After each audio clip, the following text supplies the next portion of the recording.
So in this video, we're going to generalize the idea of a vector space or a general vector space to general subspaces.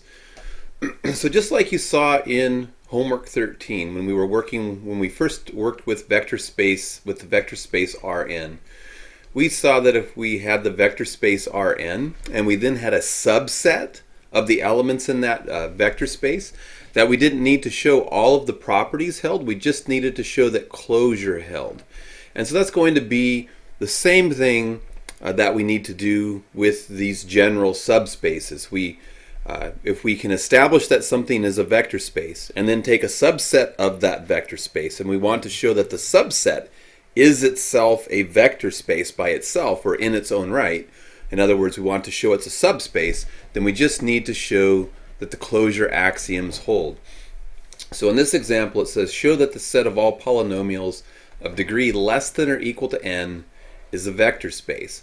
And what we want to recall is that we've already shown that f sub r is a vector space.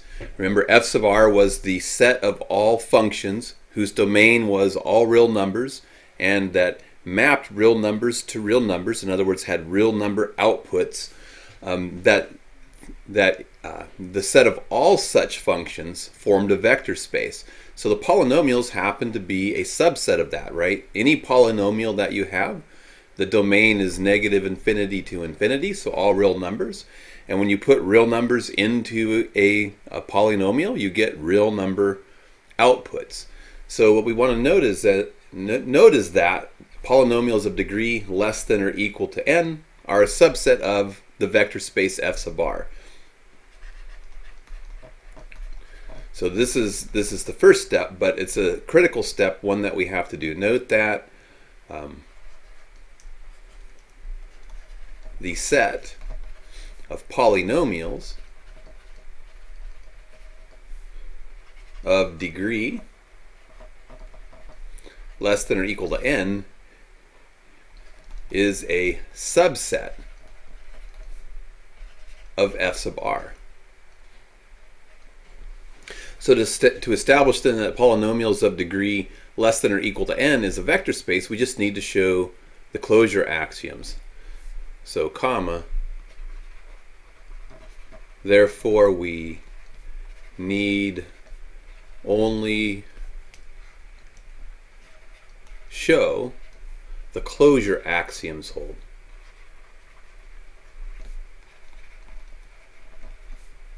And to show that the closure axioms hold, we're going to need two polynomials and a scalar.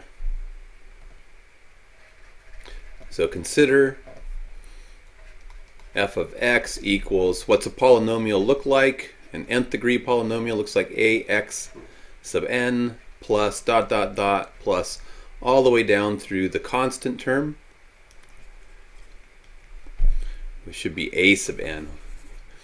Let's subscript a couple out here. This should be a sub n, the nth coefficient times x to the n plus, and then you'd have a n minus 1, x to the n minus 1 plus dot dot dot, and we'd go all the way down through the constant term, which is the a naught x to the 0 term.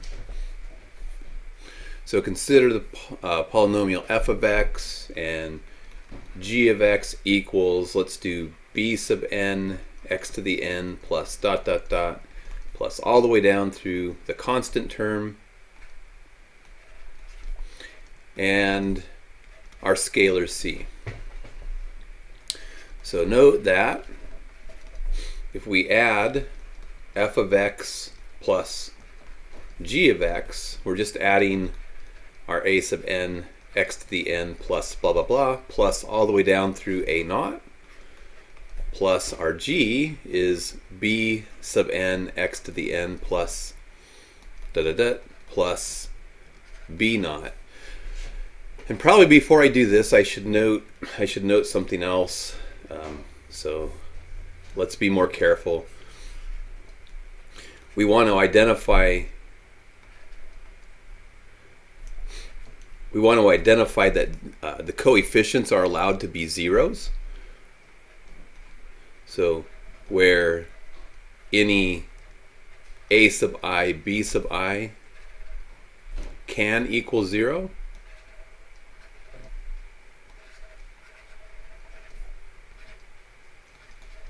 and our c is our real number, is our scalar. Now note, we take the sum of the two polynomials.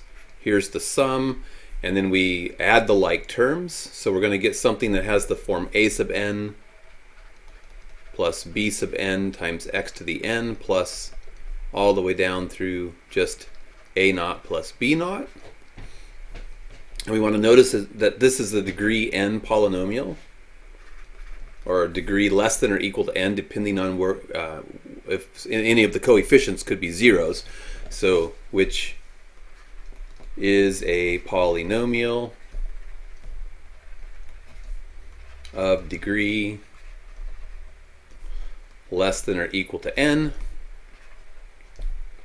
So such polynomials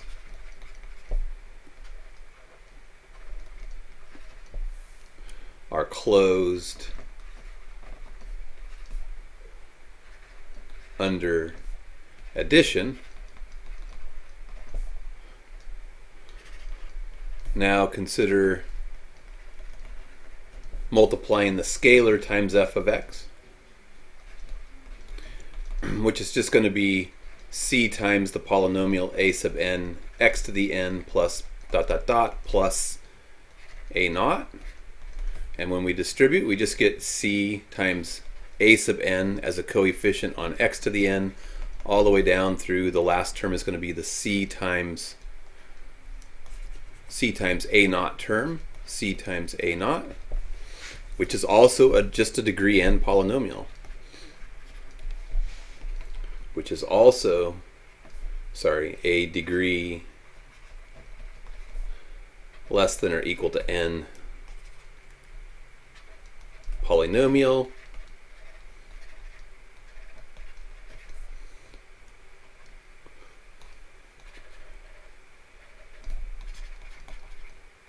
So polynomials of the indicated degree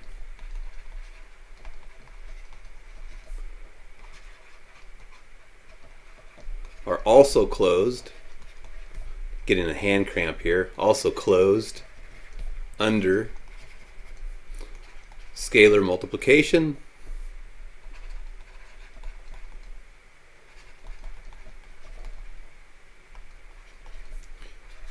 and thus form a really bad hand cramp, a subspace. Can't write because I'm getting a hand cramp. A subspace of f sub r. And that ends the proof. So we just needed to show closure. And in the homework, that's going to be a big thing for you to identify is, do I have something that's already, do I have something in the homework, when I'm working on the homework, do I have something that is clearly just a subset of something that's already been established as a vector space? And if that's the case, you just need to show the closure axioms hold. In the first video, we did the set of all 2x2 matrices, and we had to show all the axioms hold. But now any subset of 2x2 matrices, you would just need to show the closure axioms hold. However, we haven't shown that the set of all 3x3 matrices is a vector space. So if in the homework you were asked to do that, you would need to show that all 10 of the vector space axioms held. So that's a key concept in the homework. Look at the set of objects that you're trying to prove is a vector space, and then identify, is it a subset of something is it a subset of something for which I'm already certain is a vector space because I've already proven that.